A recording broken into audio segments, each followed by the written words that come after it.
trying to buy TikTok, they literally brag about how many millions they spent and about how 98% of their buying of our politicians was successful this election cycle. Okay, so I've been seeing a lot of exposure on Israel funding US politicians, but why is nobody talking about who's funding these pro-Palestinian protests at the universities? And once you hear what I'm about to show you right now, you'll realize that we are all being played.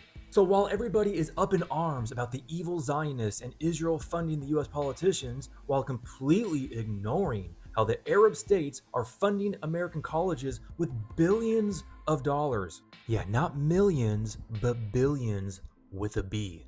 Qatar alone since 2000 has donated close to $5 billion to universities within the United States. Oh yeah, I'm sure there's no strings or ideologies attached to that money, but let's keep focusing on those evil Zionists. Oh, and by the way, Qatar's role is particularly troubling since the country is often an ally to both Iran and Hamas. The country also backs other terrorist groups, including the Muslim Brotherhood, and is home to the most important Middle Eastern media outfit, Al Jazeera. Along with Saudi Arabia, Qatar is among the largest donors to the Palestinian organizations and causes. Since 1986, tens of billions of dollars have flowed from Arab nations to American universities. Saudi Arabia has donated close to $3 billion to American schools. The United Arab Emirates donated well over $1 billion. Kuwait donated nearly $1 billion. Other nations such as Egypt and Oman have donated in excess of $100 million to American universities. But let's completely ignore that. Let's only focus on Israel funding politicians because they're evil Zionists. Newsflash, guys. All governments are evil, and there is a great Hegelian dialectic going on right now. A problem, reaction, solution. So stay with me. Now let's continue reading. Researchers note that it's difficult to determine how much influence foreign governments have on donations that originate in their territories. Much of the funding flowing to American and other overseas universities from Qatar, for instance, comes not from the Qatari government directly, but from the Qatar Foundation, a group that is meant to promote education and Arab culture inside Qatar and to promote and engage in dialogue internationally to address and influence global topics. Now, funding from Saudi Arabia often enters foreign universities from companies and groups within the Saudi kingdom that have links to the ruling family. For instance, when Babson College in Boston created its Prince Mohammed bin Salman College of Business and Entrepreneurship in 2016, it partnered not with the Saudi government directly, but a well-connected real estate firm inside Saudi Arabia called Emaar. When Harvard partnered with Saudi Arabia on the project on Saudi and Gulf Cooperation Council Security at the Kennedy School of Government in 2017, it worked with Prince bin Abdul Al Saudi in a personal capacity. Another way that the Arab nations transfer wealth to American and other schools is by subsidizing branch campuses in their countries. Qatar, for instance, hosts branches of Virginia Commonwealth University, Wiley, Cornell Medical College, Texas A&M University, Carnegie Mellon University, Georgetown University, and Northwestern University.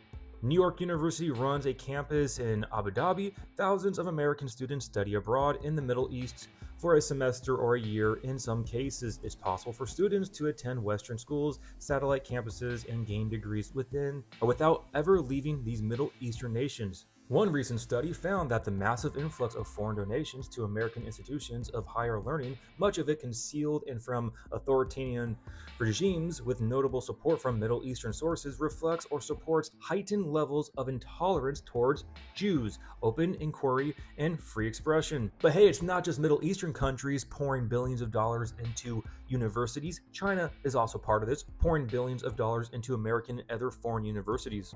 Such funds support students from their countries, but can also support academic programs that propagate these countries' worldviews. China, for instance, pushes the Chinese Communist Party agenda on college campuses and seeks access to U.S. technological powers, have garnered much international attention, including these institutes and other efforts. China contributed $1.2 billion to American colleges between 2014 and 2020.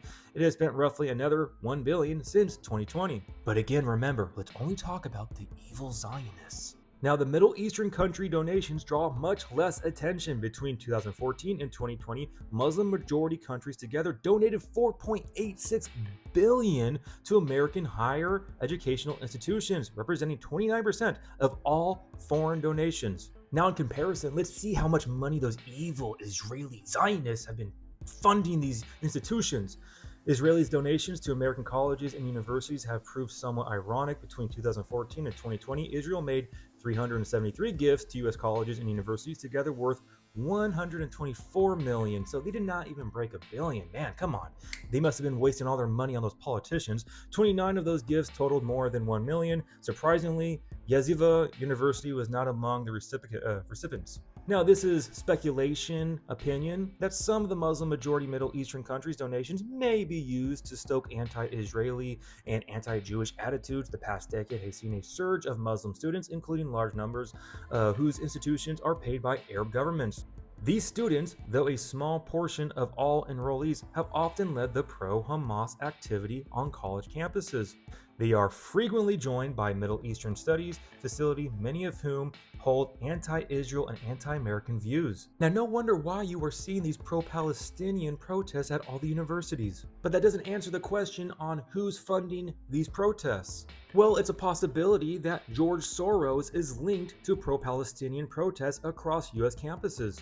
According to the New York Post, these protests have been coordinated by branches of the Soros-funded Students for Justice in Palestine. Central to these protests are individuals identified as fellows of the Soros-funded U.S. Campaign for Palestinian Rights. According to the U.S. newspaper, these paid activists are reportedly incentivized to organize campaigns led by Palestinian groups, receiving financial support ranging from $2,800 to $7,000 per fellow. The report said the funding for these protests have allegedly been channeled through a network of nonprofits, including Soros Open Society Foundation and the Rockefeller Brothers Fund.